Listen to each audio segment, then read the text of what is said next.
আসসালামু আলাইকুম ওরহমতুল্লাহি ওবরাকাতু। ইন্নাল হামদুলিল্লাহ ওয়াসসালাতু ওয়াসসালামু আলা রাসূলিল্লাহি ওয়া বা'দ।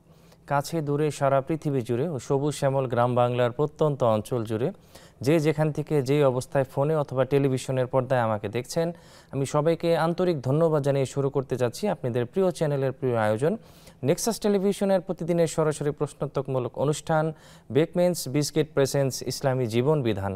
আজকের এই পর্বে সারাটি সময় জুড়ে আমি মোহাম্মদ সাঈদ আপনাদের সাথে থাকব ইনশাআল্লাহ। প্রিয় দর্শক, আপনারা জানেন যে প্রতিটি পর্বে আমরা অত্যন্ত গুরুত্বপূর্ণ এবং জীবন ঘনিষ্ঠ কিছু বিষয় নির্ধারণ করে থাকি, যে টপিকের উপর আলোচনা করার মাধ্যমে আমরা আমাদের জীবনকে কুরআন এবং সুন্নাহর পথে পরিচালনা করার জন্য চমৎকার কিছু গাইডলাইন এই প্রোগ্রামের মাধ্যমে আমরা পেয়ে থাকি আলহামদুলিল্লাহ। প্রতিটি পর্বে আমরা আপনাদের পছন্দের এবং অত্যন্ত শ্রদ্ধাভাজন বিশেষ একজন ব্যক্তিত্বকে আমাদের সেটে আমন্ত্রণ জানিয়ে থাকি। চলুন দেখে নেওয়া যাক কে এসেছেন আজকে আমাদের এই সেটে বিশেষ অতিথি হয়ে।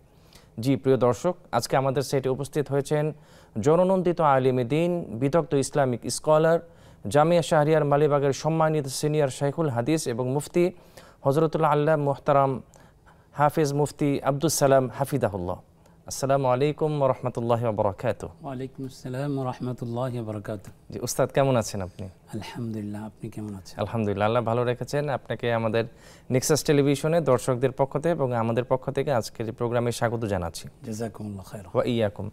প্রিয় দর্শক, চমৎকার যেই বিষয়ের উপর আজকে আমরা আলোচনা শুনব মোহতারাম শাইখের কাছ থেকে, তা হচ্ছে যে দেশ এবং জাতির কল্যাণ কামনায় করণীয়। আমরা বিভিন্ন সময় বিভিন্ন ধরনের উদ্যোগ নিতে চেষ্টা করি, জাতির কল্যাণ কামনায় বিভিন্ন সময় ভালো ভালো কাজ করতে চেষ্টা করি, কিন্তু আমরা আসলে ওভাবে বুঝে উঠতে পারি না কোন কোন কাজ করলে আমরা জাতির জন্য ভালো করতে পারবো, কল্যাণ করতে পারবো।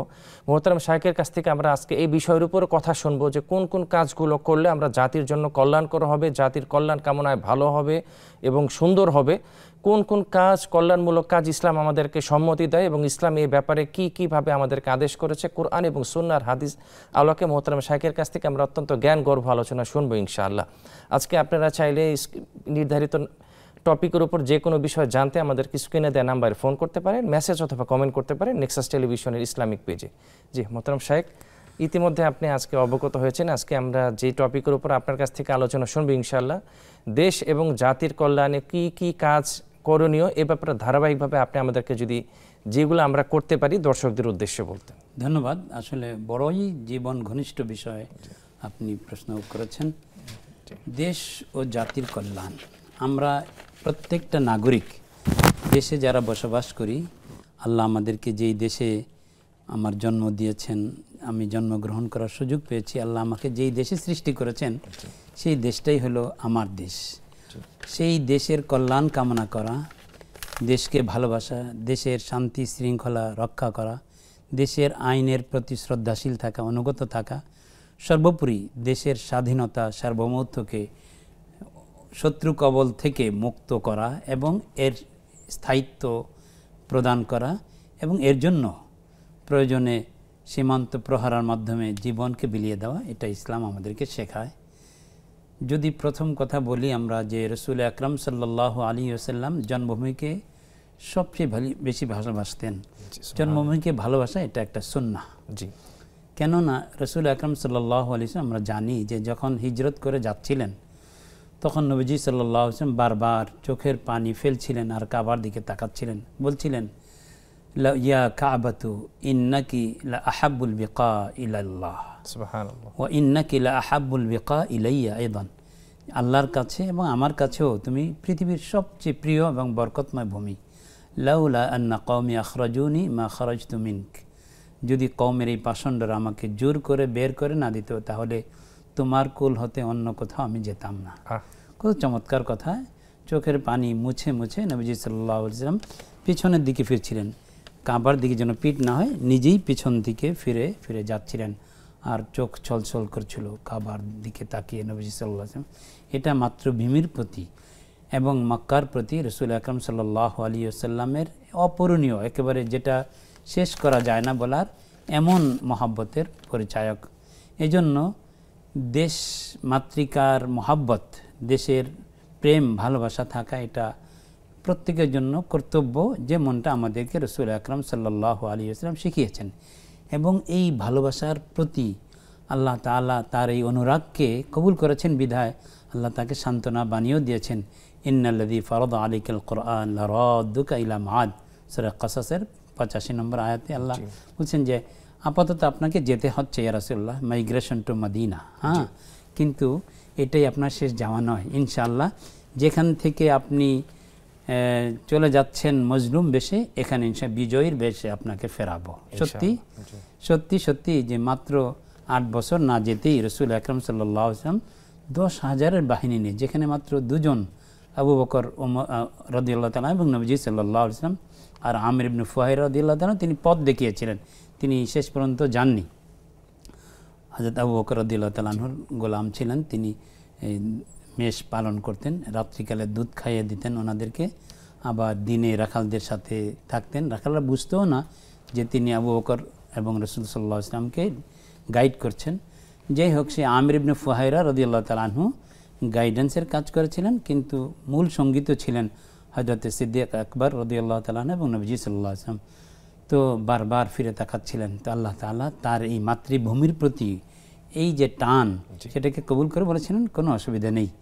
আল্লাহ তাআলা ইন্নাল্লাযী ফারাদা আলাইকাল কুরআন লারাদ্দুকা ইলা মাআদ, যেই আল্লাহ কোরআনের বিধান দিয়েছেন, আপনার প্রতি কোরআন নাজিল করেছেন, তিনি আপনাকে মাতৃভূমিতে ফিরিয়ে আনবেন অবশ্যই অবশ্যই, লামে তাকিদ দিয়ে বলেছেন আল্লাহ পাক রব্বুল আলামিন।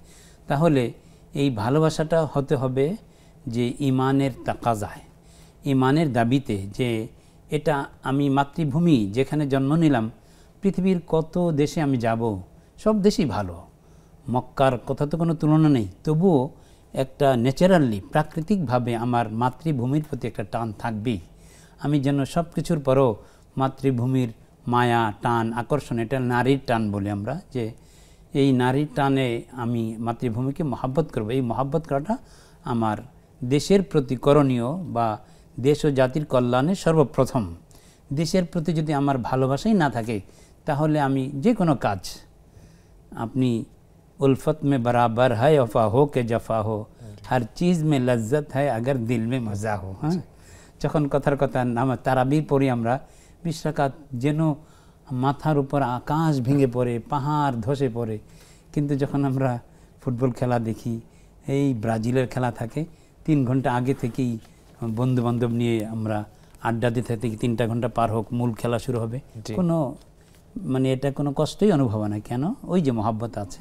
এজন্য যদি আমি দেশের প্রতি আমার আকর্ষণ না থাকে, মোহ না থাকে, ভালোবাসা, টান না থাকে, তাহলে আমি দেশকে কিছুই দিতে পারবো না। প্রতি মহব্বতের প্রদর্শনটা কিভাবে হওয়া উচিত, এই ব্যাপারে আপনার কাছ থেকে আমরা আলোচনা শুনবো ইনশাআল্লাহ। আবার আলোচনা ফিরবো একটু ফোন কলে পরে। দর্শক আছে আমাদের সাথে। আসসালামু আলাইকুম, কে আছেন আমাদের সাথে, শুনতে পাচ্ছেন? ওয়ালাইকুম সালাম। জি ভাইজান, আশা করি ভালো আছেন। আপনার প্রশ্নটি করবেন। আলহামদুলিল্লাহ। আমার একটা প্রশ্ন। জি ভাইজান, আপনার টেলিভিশনের ভলিউমটা একটু কমিয়ে নেবেন প্লিজ, বা একটু দূরে সরবেন আপনি। জি হুজুর, আমার জি বলেন। নামাজের 3 রাকাত বা 4 রাকাতের যে কোনো নামাজ, জি প্রথম বৈঠকে বসতে ভুলে গেছি, উঠে 3 রাকাতে যায়, আমি কি করব? জি জি জি বুঝতে পেরেছি আপনার প্রশ্নটা। জি শেখ, আমরা প্রশ্ন উত্তরগুলো নেওয়ার পরে আমরা পুনরায় আবার আলোচনা ফিরবো ইনশাআল্লাহ। ওই ভাই আমাদেরকে প্রথম যে প্রশ্নটি করেছিলেন সেটা হচ্ছে 4 রাকাত নামাজে বা 3 রাকাত নামাজে উনি সলাতুল বিতর হইতে পারে, বা 4 রাকাত যে সালাত আছে, উনি প্রথম বৈঠকে বসতে ভুলে গিয়েছে, এটা 3য় রাকাতে যে ওনার মনে পড়েছে বা 4র্থ রাকাতে ওনার মনে পড়েছে, এক্ষেত্রে উনি কি করণীয়? ধন্যবাদ ভাইকে। আসলে এমনটা ভুল হতেই পারে যে আল ইনসান মারকাবুল খাতা ওয়ান নিসিয়ান, মানুষ ভুল থেকেই তৈরি। নাসিয়া আদম ফা নাসিয়াত যুররিয়াতুহু, আদম আলাইহিস সালাম ভুলে গিয়েছেন, সন্তানরাও ভুলে যাবে, এটাই কথা। তো চমৎকার বলেছেন। হ্যাঁ, এই ক্ষেত্রে ওই যে হযরত দাউদ আলাইহিস সালামকে দেখে হযরত আদম আলাইহিস সালাম খুব আপ্লুত হয়ে গেছেন, এত সুন্দর আমার সন্তান, আল্লাহ আপনি তার আয়ু কতদিন দিয়েছেন? এতদিন, আমার আয়ু থেকে আরো 60 বছর দিয়ে দেন। আল্লাহ দিয়ে দিয়েছেন। এখন 60 বছর থাকতেই যখন মালাকুল মাউত পাঠিয়েছেন, আমার না আরো 60 বছর রয়ে গেছে, কেন আপনি না সন্তান দাউদকে দিয়ে দিলেন? ও ওহো, হ্যাঁ, এই জন্য ভুল হওয়াটা এটা কিছু না। জি জি তো এই জন্য ভুল হতেই পারে। প্রথম বৈঠকে যদি ভুল হয়ে যায়, মানে আমি 2 রাকাত পড়ার পরে বৈঠক করার কথা ছিল, এখন বৈঠক করিনি, আমি ভুলে 3য় রাকাত পড়ে ফেলছি, আলহামদুলিল্লাহ পড়ে ফেললাম।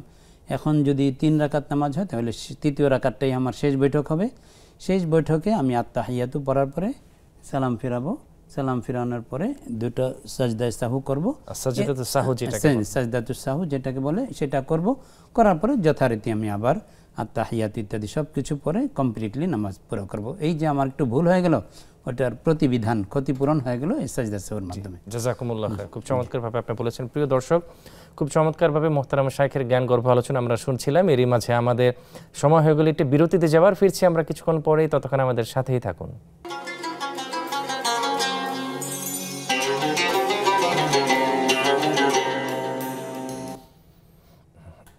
বিরতির পরে আবারও আপনাদের সাদর আমন্ত্রণ জানাচ্ছি। প্রিয় দর্শক, আপনারা দেখছেন বেকমেন্স বিস্কিট প্রেজেন্টস ইসলামী জীবন বিধান। আপনারা কিন্তু চাইলে আমাদেরকে স্ক্রিনে দেওয়া নাম্বারে ফোন করতে পারেন, কমেন্ট করতে পারেন নেক্সাস টেলিভিশনের ইসলামিক পেজে। আমরা সরাসরি মোহতারাম শাইখের কাছে প্রশ্নে ফিরে যাচ্ছি। শাইখ, ধারাবাহিকভাবে আপনি আলোচনা করছিলেন যে মাতৃভূমিকে মহব্বত করার ক্ষেত্রে আমরা কি কি কাজ করতে পারি।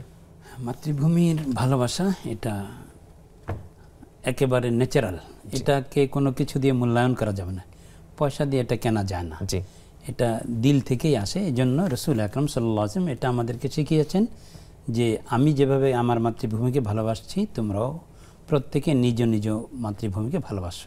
এই জন্য মাতৃভূমির প্রথম কর্তব্য হচ্ছে আমাদের উপর মাতৃভূমিকে ভালোবাসা। একটা সন্তান, আমি যেভাবে সন্তানকে মহব্বত করব, আমার দেশ মাতৃকার সব কিছুকে আমি তেমনি মহব্বত করব। আমি যদি আমার দেশের বিরুদ্ধে বিভিন্ন ষড়যন্ত্র করি, তাহলে আমার প্রকৃতপক্ষে সেই দেশের নাগরিক হওয়ার কোনো রকমের উপযুক্ততা আমার মধ্যে নেই। আমি যেন নিজ দেশে প্রবাসী হয়ে আছি, আমি মুনাফিকদের মতো আচরণ করছি। তো এটা না হওয়া উচিত। দ্বিতীয় কথা হলো যে দেশের ভালোবাসা থেকেই আসবে, তা হলো কল্যাণ কামনা করা, দেশের জন্য কল্যাণ কামনা করা। কারণ আদ-দীন আন-নাসিহা, যে রাসূল আকরাম সাল্লাল্লাহু আলাইহি ওয়াসাল্লাম ইরশাদ করেন যে ধর্মের মূল কথাই হচ্ছে হিত কামনা, কারোর জন্য কল্যাণ কামনা করা। এজন্য আমি যে দেশের কল্যাণ কামনায় এই আলোচনায় আমরা ধারাবাহিকভাবে আবার ফিরবো ইনশাআল্লাহ একটি ফোন কলের পরে। একজন দর্শক আছে আমাদের সাথে। আসসালামু আলাইকুম। ওয়ালাইকুম আসসালাম। জি ভাইজান, আমি হারুন বলছি ধানমন্ডি থেকে। জি জি জি হারুন ভাই, আপনাকে ধন্যবাদ, স্বাগত জানাচ্ছি। আপনার প্রশ্নটি করবেন।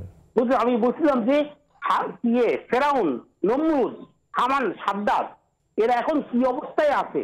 এরা কি গোবিন্দ অবস্থায় আছে, না এদের আত্মার উপরে শাস্তি খাচ্ছে? এটা হচ্ছে 1 নম্বর প্রশ্ন। আর দ্বিতীয় প্রশ্ন হচ্ছে, হুজুর অনেকে জনকল্যাণমূলক কাজ করে না, জনগণের সম্পদ লুটপাট করে খাচ্ছে। হুজুর, এরা ভালো হচ্ছে না, তার কারণ এরা কিছু হালাল টাকা মসজিদ মাদ্রাসায় যখন দান করে, সঙ্গে সঙ্গে বিনা হিসেবে জান্নাতে পাঠিয়ে দেওয়া হচ্ছে। হুজুর, এদের যে কোনো টাকা নেওয়া বন্ধ করতে হবে, তা না হলে এরা ভালো হবে না। আপনাদের মতামত জানাবেন। জি অবশ্যই অবশ্যই, খুব চমৎকার বলেছেন আপনি ভাইজান। শায়েখ আপনার প্রশ্নের উত্তর দিবে ইনশাআল্লাহ। শেখ ভাই আমাদের কাছে আসলে খুব আক্ষেপের জায়গা থেকে উনি একটা কথা বলেছেন এবং একটি চমৎকার প্রশ্ন করেছেন। যে উনি প্রথম প্রশ্নটা ছিল ফেরাউন, কারুন, সাদ্দাত, হামান, ওদের কবরের অবস্থা আসলে কি আছে? ওরা কি স্বাভাবিক অবস্থায় শুয়ে আছে, নাকি তাদের কবরের উপর আযাব হচ্ছে বা শাস্তি হচ্ছে? এ ব্যাপারে উনি জানতে চাওয়ার একটা কৌতূহল প্রশ্ন। হ্যাঁ, দেখুন, এটা তো আযাবে কবর হাক্কুন, হাদিসের মধ্যে রাসূল আকরাম সাল্লাল্লাহু আলাইহি ওয়াসাল্লাম যে মৌলিক বিষয়ের উপর আমাদের ঈমান আনতে হয়, তার মধ্যে একটা হলো কবরে আযাব হবে। এবং কবরে আযাব হওয়ার কথা কোরআন দ্বারাও প্রমাণিত। অনেকে বলেন যে এটা তো কোরআনে নেই, আসলে কোরআনে আছে। কারণ দেখুন, সূরা নূনের মধ্যে যখন নূহ, সেখানে আল্লাহ রাব্বুল আলামিন আন-নারু ইউরাদুনা আলাইহা গুদুওয়া ওয়া আশিয়া ওয়া ইয়াওমা তাকুমুস সাআ আদখিলু আলা ফিরআউনা আশাদ্দাল আযাব, ওয়া ইয়াওমা তাকুমুস সাআ আদখিলু আলা ফিরআউনা আশাদ্দাল আযাব। এটা তো পরকালীন হবে। তাহলে আন-নার ইউরাদুনা আলাইহা গুদুওয়া ওয়া আশিয়া, এটা কোনটা? এটা হলো কবরের শাস্তি, যে তাদেরকে আগুনের শাস্তি দেওয়া হচ্ছে সকাল সন্ধ্যায়। এ থেকে প্রতীয়মান হয় যে তারা ভালো অবস্থায় নেই। এবং অনেকে মনে করেন যে শাস্তিটা শুধু রুহের হয়, আপনার দেহের হয় না। কথাটি সত্য নয়, বরং হাদিসের মধ্যে আছে যে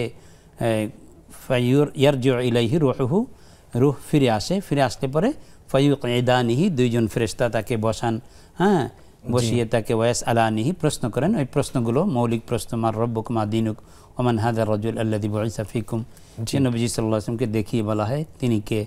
তো মুনাফিক যারা হয় তারা তো উত্তর দিতেই পারে না। আর মুমিন বান্দা যে হাদা আল ইসলাম দিনী, হাদা রব্বি আল্লাহ ইত্যাদি বলে, এবং হাদা রসুলনা মুহাম্মাদুন সাল্লাল্লাহু আলাইহি ওয়াসাল্লাম। আর মুনাফিক কাফির বলে হা হা লা আদরি, হ্যাঁ, যে আমি তো বলতে পারছি না। তখন ফেরেশতারাও বলে তুমি বলতে পারবেন, এটা আমরাও জানি। তো সেখানে তাদেরকে শাস্তি দেওয়া হয়, এই কবরে রুহের এবং দেহের সমন্বয়ে শাস্তিটা হয়, এটা কোরআন হাদিস দ্বারা প্রমাণিত। সুতরাং তাদের শাস্তি শুধু রুহের হচ্ছে এমনি তারা ঘুমিয়ে আছে এক কথা নয়, বরং রুহকে সংযোগ দিয়ে দেওয়া হয়, এবং সংযোগ দিলে যেন আমরা যেভাবে শাস্তি হচ্ছে। একজন দর্শক আছে আমাদের সাথে। আসসালামু আলাইকুম। জি বোন, আপনি আশা করি ভালো আছেন। কোথা থেকে বলছেন? আপনার প্রশ্নটি করবেন। জি, আমি যশোর থেকে বলছি, আমার নাম আমেনা খাতুন। জি জি, আপনার প্রশ্নটি করবেন। জি বলবেন। প্রশ্নটা হচ্ছে যে দুপুরে রান্নাটা বান্নার জন্য আমার জোহরের নামাজে দেরি হয়ে যেত, তো আমি নামাজের ওয়াক্ত শুরু হওয়া আজান ছাড়াই নামাজ পড়ে ফেলি। জি জি, আর কোনো প্রশ্ন আছে? জি, আর একটা, জি, নামাজের ভিতরে যে নামাজটা কি আপনি আজানের সাথে সাথে পড়ে ফেলেন? জি না, আজান ছাড়াই জোহরের নামাজ পড়ে ফেলি, ওয়াক্ত শুরু হওয়ার সাথে সাথে। জি জি জি জি জি জি জি জি জি, বলেন দ্বিতীয় প্রশ্ন বলেন। দ্বিতীয় প্রশ্নটা হচ্ছে নামাজের ভিতরে তো অনেক জায়গায় দোয়া কবুল হয়, সেই নামাজ তাকবীরে তাহরিমা পড়ার পর আমি বেশ কিছু দোয়া পড়ি, আর তাশাহুদ এবং দুরূদ পাঠের পর কিছু দোয়া পড়ি।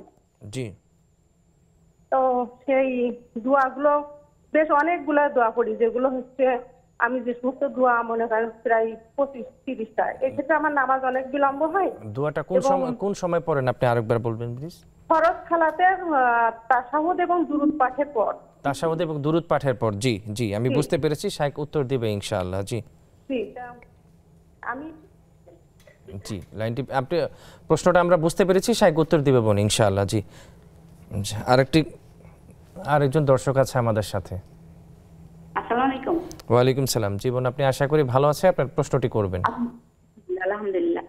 আমার একটা প্রশ্ন ছিল কি, আমার 5 বোন, আমার বাবা বুঝছেন।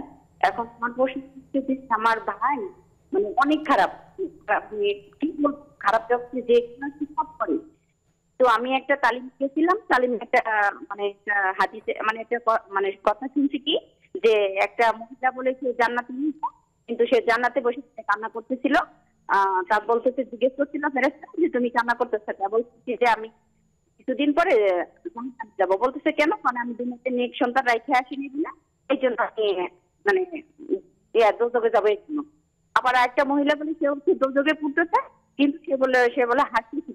বলছে কি যে তুমি কেন হাসতেছো? ফেরেশতারা জিজ্ঞেস করে, বলছে যে আমি দুনিয়াতে নেক সন্তান রাইখে আসছি, কিছুদিন পরে আমি জান্নাতি হবো, এই জন্য আমি হাসতেছি। তাই এটা আমার প্রশ্ন হচ্ছে যে এটা কি সঠিক, এবং কি আমার ভাই যে গুনাহ করতেছে দুনিয়াতে, এটা কি আমার বাবার কোনো কোনো আযাব হচ্ছে না? আমার বাবা কি গুনাহ করছে?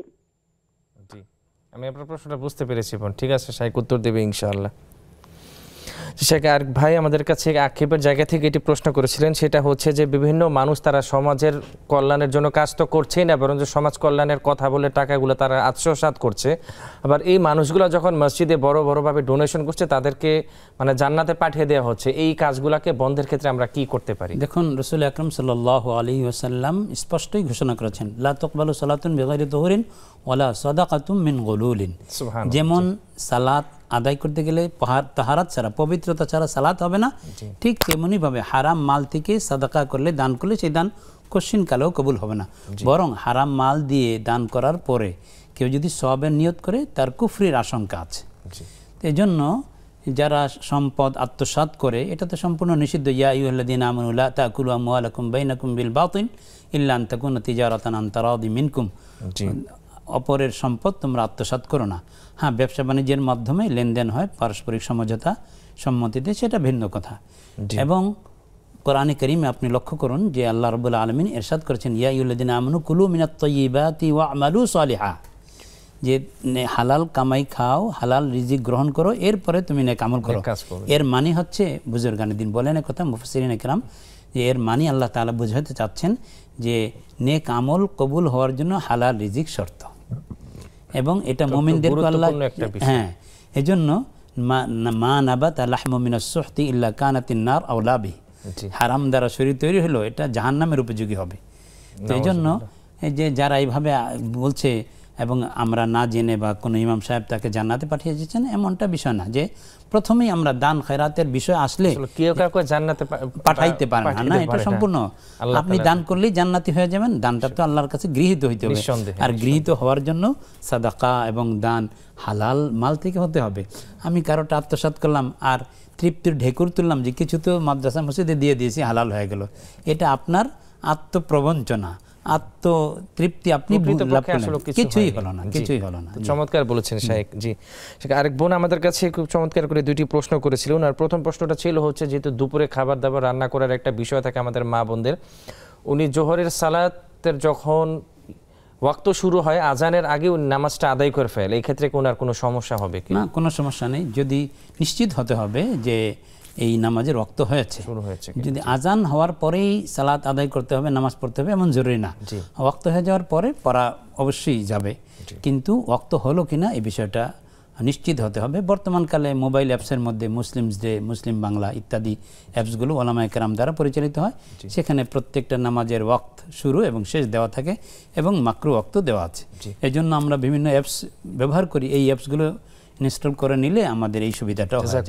শেখ, অনেক দর্শক আমাদের কাছে একটি গুরুত্বপূর্ণ প্রশ্ন জানতে চান, সেটা হচ্ছে যে ইশার সালাতের সর্বশেষ ওয়াক্ত শেষ হয় কখন?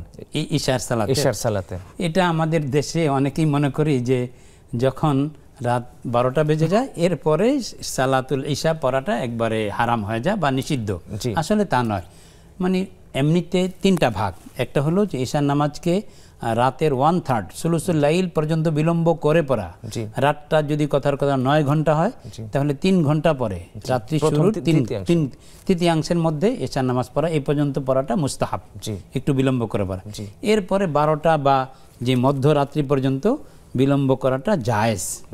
এরপরে আপনার বিলম্ব করলে, এটা কোনো কারণ ছাড়া বিলম্ব করলে মাকরু হয়ে যায়, কিন্তু তার মানে এই নয় যে 12টার পরে ওয়াক্ত শেষ হয়ে যায়।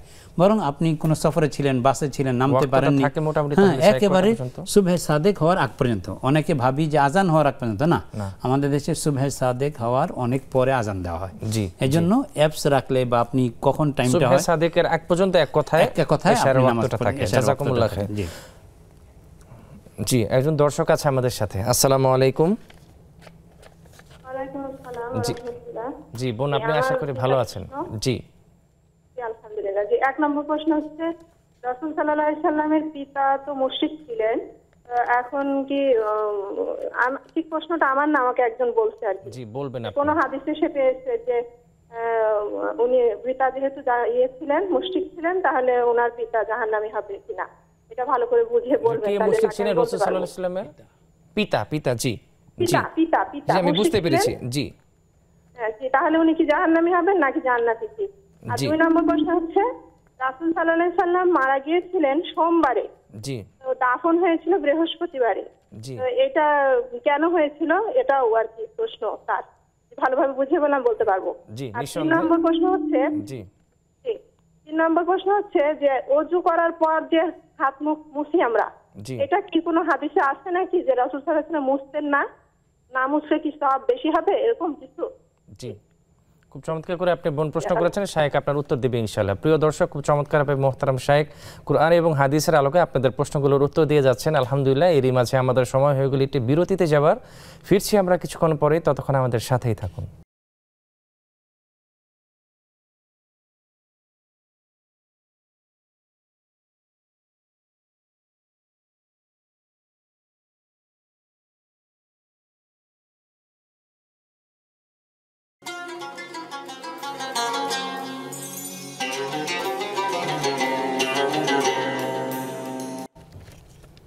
বিরতির পরে আবারও আপনাদের সাদর আমন্ত্রণ জানাচ্ছি। প্রিয় দর্শক, আপনারা দেখছেন বেকমেন্স বিস্কিট প্রেজেন্স ইসলামী জীবন বিধান। আপনারা চাইলে আমাদেরকে নির্ধারিত টপিকের উপরে ফোন করতে পারেন, কমেন্ট করতে পারেন নেক্সাস টেলিভিশনের ইসলামিক পেজে। আমরা সরাসরি মোহতারাম শাইখের কাছে আজকে প্রশ্নোত্তর পর্বে ফিরে যাচ্ছি।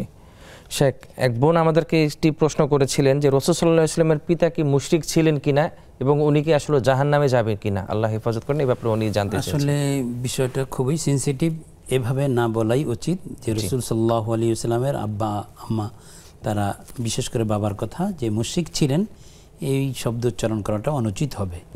কেননা কোন কোন রিওয়ায়াতে আছে যে আল্লাহ রাব্বুল আলামিন তাদের ইন্তেকালের পরে তাদেরকে জীবিত করে নবীজির উপর ঈমান আনার ব্যবস্থা করেছেন, এরপরে তাদের ওফাত হয়ে গেছে। জি, যদি এই রেওয়ায়ত সহি হয়ে থাকে তাহলে তার কোনো কথাই থাকে না। আর যদি এই রেওয়ায়ত সহি না হয় তাইলেও অসুবিধা নেই, কেননা রসুল আকরাম সাল্লাল্লাহু আলাইহি ওয়াসাল্লামের বাবা নবীজি সাল্লাল্লাহু আলাইহি ওয়াসাল্লামের নবুয়তের আগেই ইন্তেকাল করে গেছেন। তো নবুয়তের আগে যখন দিন ঈসা, খ্রিস্ট ধর্ম, ঈসা আলাইহিস সালামের ধর্ম অবিকৃত, যখন যারা অবিকৃত অবস্থায় বা মিল্লাতে হানিফ যাকে বলা, ওই ধর্মের উপর আমল করতেন, তাদের মধ্যে নবীজির বাবা ছিলেন একজন। তাহলে বিকৃত ধর্মকে যারা মানতেন তারা না মুশরিক ছিল, কিন্তু অবিকৃত অবস্থায় যারা পালন করতেন তারা তো মুশরিক ছিলেন না।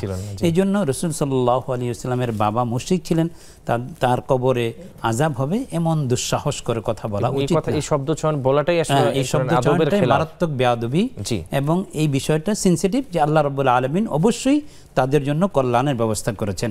রাহমাতুল্লিল আলামিন সাল্লাল্লাহু আলাইহি ওয়াসাল্লামের পিতামাতা, আল্লাহ তাদেরকে জাহান্নামে দিবেন, এটা তো হতেই পারে না।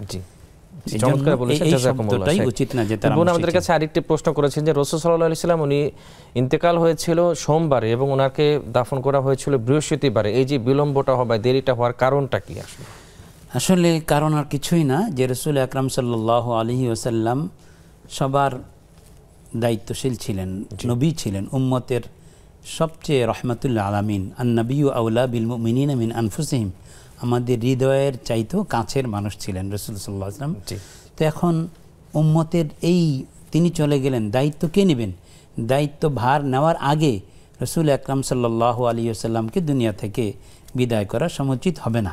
এজন্য খিলাফতের প্রশ্নে কিছু বিলম্ব হওয়াতেই, যে কে রাসূল সাল্লাল্লাহু আলাইহি ওয়াসাল্লাম জানাজার ইমামত যিনি করবেন, এবং রাসূল সাল্লাল্লাহু আলাইহি ওয়াসাল্লাম যে দায়িত্ব দেয়া গেলেন, তার হাতে যখন বায়াত হবে, নবীজি সাল্লাল্লাহু আলাইহি ওয়াসাল্লামের বিষয়টা সম্পূর্ণ কমপ্লিট হবে, এরপরে নবীজিকে দাফন করা হবে।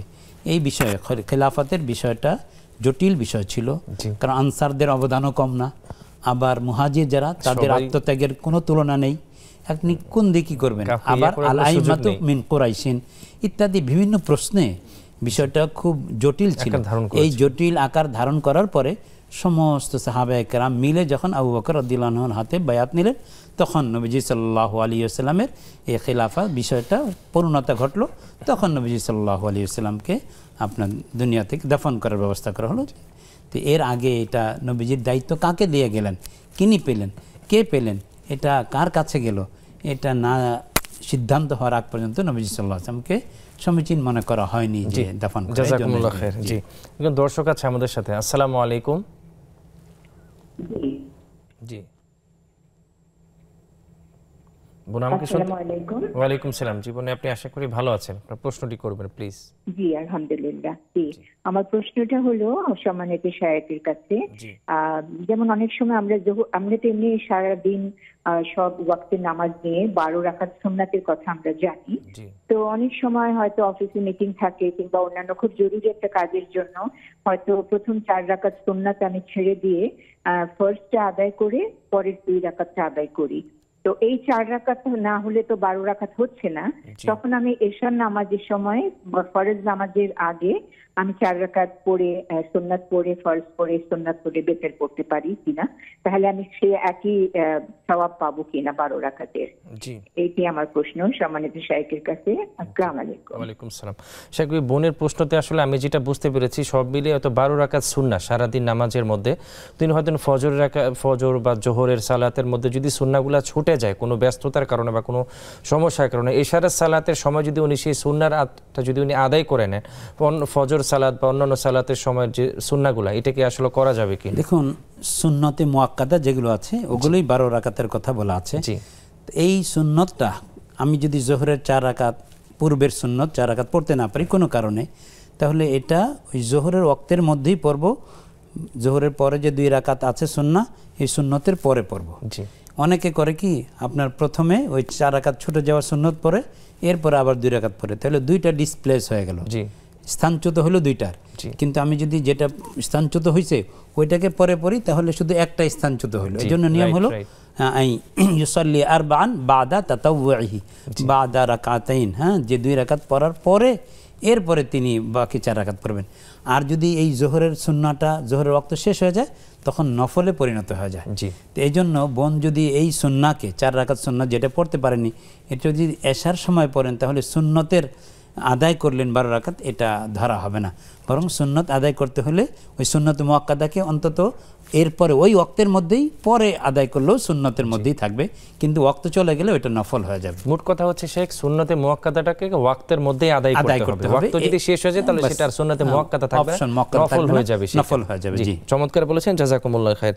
আরেক বোন আমাদের কাছে আরেকটা প্রশ্ন রেখেছিল, সেটা হচ্ছে ওযু করার পরে শরীর বা হাত পা মোছা যাবে না, রাসূল সাল্লাল্লাহু আলাইহি ওয়াসাল্লাম কি এরকম কোনো কাজ আদৌ করেছেন কিনা? দেখুন, আসলে আম্মা জান উম্মে মাইমুনা রাদিয়াল্লাহু তাআলা আনহা, তিনি একবার রুমাল মিন্দিল দিলেন, তো রাসূল আকরাম সাল্লাল্লাহু আলাইহি ওয়াসাল্লাম মুছলেন না, আর বললেন যে আল ওযু ইউজানু, যে ওযুর পানিটাও তো ওজন হবে। এখন কথা হলো যে নবীজি সাল্লাল্লাহু আলাইহি ওয়াসাল্লাম কি এভাবে সবসময় এই আমল করে মুছেননি? আবার আয়েশা রাদিয়াল্লাহু তাআলা আনহা থেকে রিওয়ায়াত আছে, কান আলী রাসূলিল্লাহ সাল্লাল্লাহু আলাইহি ওয়াসাল্লাম খিরকাতুন ইউনাশিফু বিহা, নবীজি সাল্লাল্লাহু আলাইহি ওয়াসাল্লামের একটা ছোট্ট রুমাল ছিল, এটা দিয়ে তিনি হাত এগুলো মুছে নিতেন। বোঝা গেল যে দুইটা অভ্যাসই করা যায়। কখনো কখনো নবীজি সাল্লাল্লাহু আলাইহি ওয়াসাল্লাম এই রুমাল ব্যবহার করতেন না, কখনো করতেন, তবে বেশিরভাগ সময় মুছতেন, আর কম সময় নবীজি সাল্লাল্লাহু আলাইহি ওয়াসাল্লাম মুছতেন না। যদি আমি না মুছি, যদি বলি যে এটা ওযুর পানিটা আপনার ওজন হবে আমল নামায়, তো এটা শুকনো হয়েই যাচ্ছে, কিছুক্ষণ পরে আমি না মুছলেও তো হয়তোবা মুছলে তাড়াতাড়ি শুকিয়ে যেত, আর না মুছলে 10 মিনিট পরে হলো 5 মিনিট পরে দেখা গেছে কেউ আবার শরীর বা কাশি সমস্যা থাকতে পারে, এই অসুবিধা করে কেউ যদি আবার এটা মনে করে ফেলে, জি, এজন্য উভয়টাই সুন্নাহ। তবে বেশিরভাগ সময় রাসূলুল্লাহ সাল্লাল্লাহু আলাইহি ওয়াসাল্লাম মুছতেন, আর কখনো কখনো মুছতেন না, যে এটাও একটা যে ওযুর আসরটা থাকুক আমার শরীরের মধ্যে। আল ওযু ইউজানু তাবলুগুল হাইলিয়াতু মিনাল মুমিন হাইসু ইয়াবলুগুল ওযু, ওযুর পানি যে পর্যন্ত পৌঁছায় কাল কিয়ামতে অলংকার আদি বা সৌন্দর্য উজ্জ্বলতা ততটুকুন পরিমাণ বৃদ্ধি পাবে। এই জন্য নবীজি সাল্লাল্লাহু আলাইহি ওয়াসাল্লাম এটাকে বলা হয় নেক ফালি, তো তাফাউল হিসাবে নবীজি সাল্লাল্লাহু আলাইহি ওয়াসাল্লাম কখনো কখনো মুছতেন না। জাযাকুমুল্লাহ খাইর। একজন আমাদেরকে ফেসবুকে আমাদেরকে প্রশ্ন করেছিলেন, উনি ফরজ সালাতটা শুধু দাঁড়িয়ে পড়ে, ওনার কোমরে খুব ব্যথা আছে, এবং সুন্নাহ এবং ওয়াজিব অন্যান্য মুআক্কাদা যে সালাতগুলো আছে সেগুলো উনি চেয়ারে বসে পড়ে, এক্ষেত্রে কি আসলে ওনার কোনো সমস্যা হবে কিনা? না, যদি আপনার সুন্নাহ সালাত হয়, এটা মুআক্কাদা হোক বা গায়রে মুআক্কাদা হোক, সুন্নাহ সালাতে ইচ্ছা করলেও অসুস্থতা ছাড়াও আমি এটা বসে পড়তে পারি। ফরজ নামাজ, ওয়াজিব নামাজ এবং বিতরের নামাজের মধ্যে দাঁড়িয়ে পড়াটা ফরজ, আর এর বাইরে যত সালাত আছে সেগুলোর মধ্যে দাঁড়ানোটা ফরজ না। তবে যদি আমার অসুস্থতা না থাকে, তবু আমি সুন্নাহকে বসে বসে পড়ি সুন্নাত নামাজ, তাহলে ফালিল কাঈদি নিসফু আজরিল কাঈম, যিনি দাঁড়িয়ে পড়ছেন তার অর্ধেক সওয়াব হবে। আর যদি আমার অসুবিধা থাকে, যেমন বোনের অসুবিধার কথা বলছেন, অসুবিধা থাকলে তো সুন্নতে মুআক্কাদা বা গায়রে মুআক্কাদা সেগুলো বসেই পড়া যাবে, তবে এক জায়গায় শুধু পড়া যাবে না, সেটা হলো ফজরের 2 রাকাত সুন্নাহ, এটাকে সুন্নাত বলা হয়, কিন্তু অন্য সুন্নতের মতো ইচ্ছে করলে এটাকে বসে পড়া যায় না, এটা সবসময় দাঁড়িয়ে পড়তে হয়, এটা একটা এক্সেপশন। কেন এটা আমরা বলতে এটাকে সুন্নাহ বলি, কিন্তু এর কার্যক্রম সবকিছু ওয়াজিবের মতো, যে লা তাদাহুমা ওয়ালাউ তারাদাতকুমুল খাইল, নবীজি সাল্লাল্লাহু আলাইহি ওয়াসাল্লাম বলেছেন যুদ্ধের ময়দানে আছো, ঘোড়ার পৃষ্ঠে তোমাকে একেবারে পদাঘাত করে শেষ করে দেওয়া হচ্ছে, তবু এই 2 রাকাত ছেড়ো না, এর দ্বারা এটার তাকিদ বেশি বোঝা যায়। জাযাকুমুল্লাহ খাইর। একজন দর্শক আছে আমাদের সাথে, আসসালামু আলাইকুম।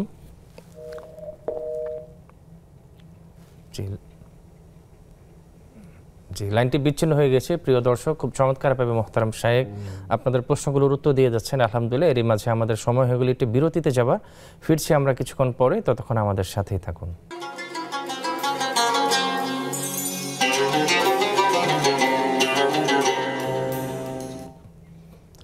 বিরতির পরে আবারও আপনাদের সাদর আমন্ত্রণ জানাচ্ছি। প্রিয় দর্শক, আপনারা দেখছেন বেকমেন্স বিস্কিট প্রেজেন্টস ইসলামী জীবন বিধান। আমরা শরীফ মোহতারামা শায়েখের কাছে প্রশ্নে ফিরে যাচ্ছি। শেখ, এক ভাই আমাদের কাছে একটি প্রশ্ন করেছিলেন, একজন ভাই, ওনার 2জন স্ত্রীর ঘরেই সন্তান আছে আর কি, উনি প্রথম স্ত্রীকে ওনার সমস্ত ধরনের সম্পদ এবং সন্তানদেরকে দিয়ে গিয়েছেন, এবং ওনার যে দ্বিতীয় স্ত্রী এবং তার সন্তানদেরকে কোনো ধরনের কোনো সম্পদ দেয়নি। এই ক্ষেত্রে উনি আসলে ইন্তেকালও করেছেন। প্রথম বিষয়টা হচ্ছে ওনার কি গুনাহ হবে কিনা, এবং দ্বিতীয়ত এক্ষেত্রে ওনার আত্মীয় স্বজনরা আসলে এটাকে কি করতে, বিষয়টাকে সমাধান করতে পারে? আসলে যখন 2 স্ত্রী থাকে এবং 2 ঘরেই সন্তান থাকে, তাহলে তখন সেক্ষেত্রে স্বামীর সম্পত্তি 2 স্ত্রী সমানভাবে পাওয়ার যোগ্যতা রাখে, ঠিক তেমনিভাবে 2 ঘরের সন্তানরাই প্রাপ্যতায় সমান সমান অধিকার রাখে। ওয়ারিস হিসাবে তাদেরকে মৌরিস হয়ে বাবা হয়ে তাদেরকে বঞ্চিত করা, এটা একেবারে খুব কবিরা গুনাহ, নিন্দনীয়। হ্যাঁ, খুবই নিন্দনীয় এবং কবিরা গুনাহ। আল্লাহ রাব্বুল আলামিন বান্দার হক এটা মাফ করবেন না। এই জন্য ওনার এভাবে একজনকে দিয়ে যাওয়া এটা সহি হয়নি, অন্য ওয়ারিসদেরকে বঞ্চিত করে। তাই এখন তার আত্মীয় স্বজন যিনি মারা গেছেন মৌরিস, তার আত্মীয় স্বজন যদি থাকেন তাহলে তারা ইসলামিক ওয়েতে, ইসলামী বিধান মতে, ইসলামী ফারায়েজ মতে যে দুই স্ত্রীর সন্তানদের এবং দুই স্ত্রীর মধ্যে সমতা হারে বন্টন করে দেবেন, এটাই হলো ইসলামের কথা। আর ওনার এই কারণে ওনার গুনাহ হবে কবরে। আল্লাহ যদি আত্মীয় স্বজন এটাকে ইসলামাইজড করে যান, ইসলামী পদ্ধতিতে বন্টন করে যান, তাহলে আল্লাহ তাআলা তাকে মাফ করে দেওয়ার সম্ভাবনা থাকে। কিন্তু যদি শরীয়তের বিধান লঙ্ঘন করেন তাহলে তারা মাফ করার, আল্লাহ বান্দার হক কখনোই মাফ করেন না। এই জন্য এই বিষয়টা খুবই লক্ষ্য রাখতে হবে। তার যে সমস্ত আত্মীয় স্বজন আছে তাদেরকে উদ্যোগী হয়ে এটার বিষয়ে শরীয়তের ফয়সালা এবং মীমাংসা করতে হবে। সেখানে একজন আমাদের কাছে একটি প্রশ্ন করেছিলেন যে দুইজন নবী সাল্লাল্লাহু আলাইহি ওয়াসাল্লাম ওনাদের স্ত্রী জাহান্নামে যাবে, আসলে কোন দুইজন নবী এবং যারা জাহান্নামে যাবেন ওনারা কেন যাবেন? আসলে দুইজন নবী ঠিক নয়। যেমন সূরা তাহরিমের মধ্যে আল্লাহ রাব্বুল আলামিন বড় চমৎকার করে বলেছেন যে মুমিনদের উদাহরণ নেওয়া উচিত আর কাফেরদের উদাহরণ নেওয়া উচিত। ওয়াদারাবাল্লাহু মাসালাল লিল্লাযিনা কাফারু ইমরাআতা নূহিন ওয়া ইমরাআতা লূত, যে ওয়াদারাবাল্লাহু মাসালাল লিল্লাযিনা কাফারু ইমরাআতা নূহিন ওয়া ইমরাআতা লূত, হ্যাঁ, দুইজন নবী, যে একজন হলেন নূহ আলাইহিস সালাম আর একজন হলেন লূত আলাইহিস সালাম, যে তারা নবীর স্ত্রী হওয়া সত্ত্বেও তারা নবীর প্রতি, নবীর কথার প্রতি আনুগত্য পোষণ করেনি, যার কারণে আজও হযরত লূত আলাইহিস সালামের স্ত্রীর ওই পাথর হয়ে যাওয়া, সেই কয়দিন আগেও আমি দেখেছি যে সেই পাথর, এটা তিনি পাথরে রূপান্তরিত হয়েছেন। লূত আলাইহিস সালাম যে মানে তার এলাকার লোকেরা নূহ আলাইহিস সালামের কাছে ফেরেশতারা সুন্দর বালকের আকৃতিতে আসতো, তখন আগমনের কথা তারা জানিয়ে দিত, আর ওরা ছিল বলাৎকার করত। তো ফেরেশতাদের সাথে এই ধরনের কাজ করতে চাইলে আল্লাহ পাক রব্বুল আলামিন এই স্ত্রীকে, লূত আলাইহিস সালামের স্ত্রীকে তখন পাথর বানিয়ে দিলেন। তো ঠিক ওয়ামরাআতা লূত, যারাবাল্লাহু মাসালাল্লাযিনা কাফারু ইমরাআতা নূহিন ওয়া ইমরাআতা লূত, নূহ আলাইহিস সালামের স্ত্রী এবং লূত আলাইহিস সালামের স্ত্রী কানাতা তাহতা আবদাইন মিন ইবাদিনা সালিহাইন, তারা দুইজন নবীর আন্ডারে ছিলেন, বিবাহিত স্ত্রী ছিলেন, কিন্তু ফাখানাতাহুমা, নবীর সাথে তারা খিয়ানত করেছেন। ফালাম ইউগনিয়া আনহুমা মিনাল্লাহি শাইআ, আল্লাহর আযাব তাদেরকে রক্ষা করতে পারে নাই। এজন্য যে কাফের, তুমি চিন্তা করো না যে আমি নবীর স্ত্রী সুতরাং আমি পার পেয়ে যাব। মান বাত্তা বিহি আমালুহু লাম ইউসরি বিহি নাসাবুহু, আমল যাকে পিছিয়ে দেয় বংশ মর্যাদা আত্মীয়তা সম্পর্ক তাকে আগায় দিতে পারে না। এই বিষয়টা এখানে উল্লেখ করা হয়েছে। হযরত নূহ আলাইহিস সালাম এবং হযরত লূত আলাইহিস সালামের স্ত্রীদ্বয়, তাদেরকে শাস্তি দেওয়া হচ্ছে এবং তারা নবীর সাথে বিশ্বাসঘাতকতা এবং খেয়ানত করেছেন, এই বিষয়টা উল্লেখ। জাযাকুমুল্লাহ খাইর। শেখ, দেশ এবং জাতির কল্যাণের জন্য কোন কোন কাজগুলো আমরা করতে পারি আমাদের সম্মানিত দর্শকদের উদ্দেশ্যে যদি আপনি বিস্তারিত সময়। আসলে যে বলছিলাম যে ভালোবাসার পরে কল্যাণ কামনা করা। হযরত ইব্রাহিম আলাইহিস সালাম যখন মক্কা নগরীতে আসলেন তখন মক্কা নগরীর জন্য দোয়া করে দিলেন, রব্বি জাল হাদাল বালাদা আমিনা ওয়ারযুক আহলাহু মিনাত সামারাত। হ্যাঁ, এরপরে বিভিন্ন দোয়া করলেন যে রব্বানা ফাজআল আফইদাতাম মিন নাসি তাহবি ইলাইহিম ওয়ারযুকহুম মিনাস সামারাত লাআল্লাহুম ইয়াশকুরুন, আল্লাহ ফলমূল দিয়ে জীবন জীবিকার ব্যবস্থা করে দিন। এজন্য এই দোয়া আল্লাহ কবুল করেছেন। এটা কবুল করেছেন যে মক্কা শরীফে আপনি দেখবেন পৃথিবীর কোথাও নেই ফল, কিন্তু ওখানে আছে। এই জন্য আল্লাহ তাআলা এই দোয়া কবুল করেছেন। তাই কল্যাণ কামনার অংশ হলো যে দেশের জন্য দোয়া করা। এরপরে দেশের সম্পদ, জাতীয় সম্পদ, এটা রক্ষা করা। যেমন দেখুন, আসলে আমরা বিগত আমলের কথা জানি যে জাতীয় সম্পদকে কিভাবে বিদেশে পাচার করা হয়েছে। তো এই জন্য এই বিষয়টা, জাতীয় সম্পদকে রক্ষা করার ঈমানি দায়িত্ব হলো প্রত্যেক নাগরিকের, এবং আপনার আমানত রক্ষা করার মতো এটা পরিবেশ রক্ষা করা। এবং পরিবেশ বলতে যে আমাদের দেশটার, যে কোনো দেশের ভবিষ্যৎ নির্ভর করে পরিবেশের উপর, এনভায়রনমেন্ট। হ্যাঁ, এটা যত নিট অ্যান্ড ক্লিন থাকবে তত বেশি আমাদের স্থায়িত্ব হবে। আর যদি আমরা এই পরিবেশ নষ্ট করে দিই, বন ভূমি উজাড় করে দিই, এই পাকালি এগুলোকে বিচরণ করতে না দিই, তাহলে প্রাকৃতিক বিপর্যয় এসে আমরাও ধ্বংসের মুখোমুখি হবে। এই জন্য পরিবেশের রক্ষা করতে হবে। রাসূল আকরাম সাল্লাল্লাহু আলাইহি ওয়াসাল্লাম এরশাদ করেছেন, মা মিন মুসলিমিন ইয়াগরিসু গারাসান, যে কোনো মুসলমান যদি চারা রোপণ করে, ফায়াকুলু মিনহু ইনসানুন আও তায়রুন আও বাহিমাতুন, সেই গাছের ফল কোনো মানুষ খায়, পাখি খায় অথবা অন্য কোনো প্রাণী খায়, ইল্লা কানাত লাহু সাদাকা, তার জন্য সাদাকা জারিয়ার সওয়াব হয়ে থাকবে। তো গাছ লাগানো, এবং এই কথাও আছে যে কিয়ামত যদি ঘনিয়ে আসে, এটা হাদিসও, যে তখন তোমার হাতে একটা চারা থাকে, তুমি ওটা রোপণ করে এরপরে কিয়ামতের প্রস্তুতি নাও। এটা পরিবেশকে রক্ষা করার জন্য রাসূল আকরাম সাল্লাল্লাহু আলাইহি ওয়াসাল্লামের চমৎকার ফর্মুলা। অথচ আমরা গাছ লাগানোর পরিবর্তে কেটে সাবার করছি আর প্রাকৃতিক দুর্যোগের মুখোমুখি হচ্ছি। এজন্য আর সব কিছুর ক্ষেত্রে আমাদেরকে ঐক্যবদ্ধ থাকতে হবে। যেমন আমরা ঐক্যবদ্ধ, আমাদের জেনজি ঐক্যবদ্ধতার মাধ্যমে জগদ্দর পাথর আমাদের থেকে আল্লাহ তাআলা সরিয়ে দিয়েছেন। তো এই জন্য এখন আবার প্রলুব্ধ করে এটার মধ্যে ফাটল ধরানো হচ্ছে, বিভিন্ন কিছু প্রলোভন দিয়ে এখন সেটাকে নষ্ট করে দেওয়া হচ্ছে। এই জন্য ওয়াতাসিমু বিহাবলিল্লাহি জামিআন ওয়ালা তাফাররাকু, গুরুত্বপূর্ণ একটা মেসেজ। এই জন্য আমরা এই সময়ে প্রলোভনে পা না দিয়ে যেই ঐক্যবদ্ধতার মাধ্যমে আমাদেরকে আল্লাহ বিজয় দিয়েছিলেন, সেই বিজয়টাকে ঠিক রাখা, স্থায়িত্ব বজায় রাখে, এটা কর্তব্য হবে। এবং সর্বশেষ যে রাসূল আকরাম সাল্লাল্লাহু আলাইহি ওয়াসাল্লাম ইরশাদ করেছেন, আইনানি লা তামাসসুহুন নার আইনুন বাকাত তাহরুসু বাতাত তাবকি আইনুন বাকাত মিন খাশিয়াতিল্লাহ ওয়া আইনুন বাতাত তাহরুসু মিন ফিসাবিলিল্লাহ, যে আল্লাহর রাস্তায় সীমান্ত পাহারা দিতে গিয়ে যে চোখ ঘুম আসলো না এবং যে চোখে আল্লাহর ভয়ে ক্রন্দন করে চোখের অশ্রু পড়ল, এই চোখওয়ালা ব্যক্তিরা জাহান্নামে যাবে না। এর মানে হলো দেশের সার্বভৌমত্ব রক্ষার জন্য যদি আমি জীবন দিই এবং নির্ঘুম রজনী পাহারা দিই, তাহলে আল্লাহ এই ফজিলতের মধ্যে আমাকে এনে দিবেন। তো এই জন্য এই বিষয়টা খুবই জরুরি। আর দেশের সব কিছুকে একবার আপন করে নেওয়া, যে মনে করেন এখন ট্রাফিক সিস্টেম, সেটা যে এখন লাল বাতি জ্বলে গেছে, আমার দরকার আমি চলে গেলাম, আরেকটা আসলো, একটা দুর্ঘটনার পরিস্থিতি শিকার এই জন্য এই যে আমি যেমন শরীয়তের বিধান মানি, এটা যেমন ফরজ ওয়াজিব, ঠিক এই রাষ্ট্রের কানুনগুলো মানা আমার জন্য ওয়াজিব। কেন? আমি যদি বিশৃঙ্খলা সৃষ্টি করি, ওয়ালা তুফসিদু ফিল আরদি বা'দা ইসলাহিহা, তোমরা পৃথিবীর সংশোধন হয়ে যাওয়ার পরে, সুন্দর অবকাঠামো তৈরি হয়ে যাওয়ার পরে তোমরা বিশৃঙ্খলা সৃষ্টি করো না। ওয়ালা তা'সাউ ফিল আরদি মুফসিদিন বলে আল্লাহ তাআলা এই সমস্ত বিষয়ে সতর্ক করেছেন। এই জন্য আমরা এই বিষয়গুলো লক্ষ্য রাখবো। জাযাকুমুল্লাহ শাহের, অনেক শুকরিয়া আপনাকে চমৎকার করে এত চমৎকারভাবে জ্ঞানগর্ভ আলোচনা করার জন্য।